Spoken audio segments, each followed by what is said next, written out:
Assalamualaikum warahmatullahi wabarakatuh.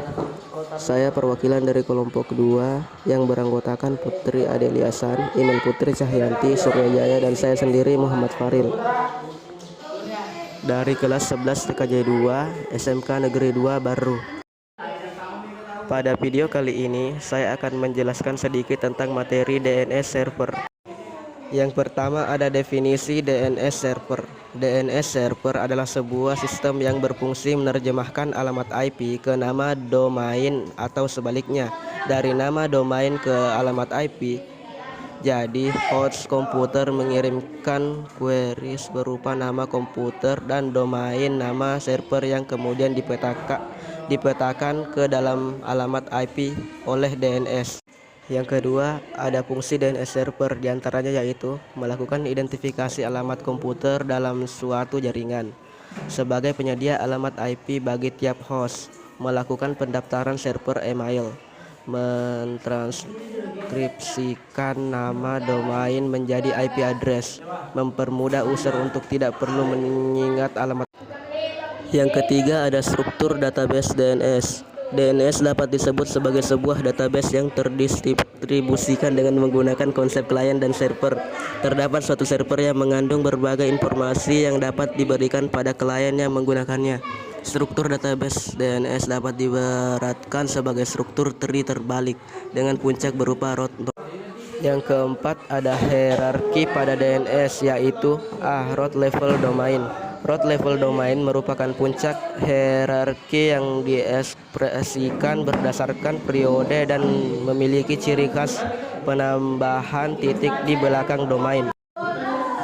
B. Top level domain. Top level domain merupakan kata yang posisinya berada paling kanan dari suatu domain, atau jika dibaca berada paling belakang. C. Second level domain dapat berisikan host dan domain lain atau sering disebut dengan subdomain.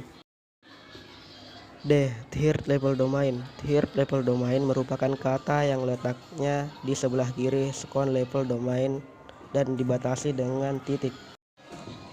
E. Hostname, kata yang terletak di paling depan pada sebuah domain. Misalnya untuk www.facebook.com, maka www adalah nama hostnya. Adapun cara kerja DNS, yaitu DNS resolver adalah klien yang merupakan komputer pengguna, pihak yang membuat permintaan DNS dari suatu program aplikasi. B.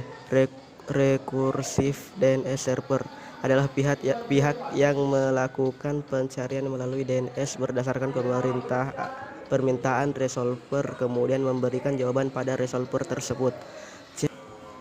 C. Autoritatif DNS server, pihak yang memberikan respons setelah rekursif melakukan pencarian.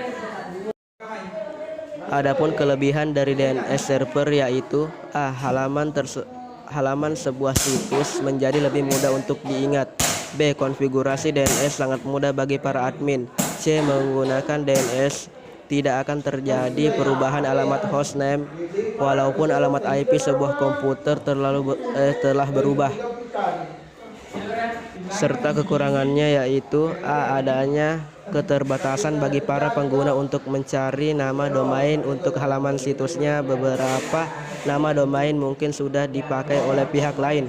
B. Tidak dapat dikatakan mudah untuk diimplementasikan. Adapun instalasi DNS server yaitu 1. Mengatur IP address di Linux, 2. Instalasi bit 9 sebagai aplikasi DNS di Debian 8. Dan yang terakhir konfigurasi DNS server. 1. Membuat zone domain, 2. Konfigurasi file forward, 3. Konfigurasi file reverse, 4. Menambahkan DNS dan name server di resolve config.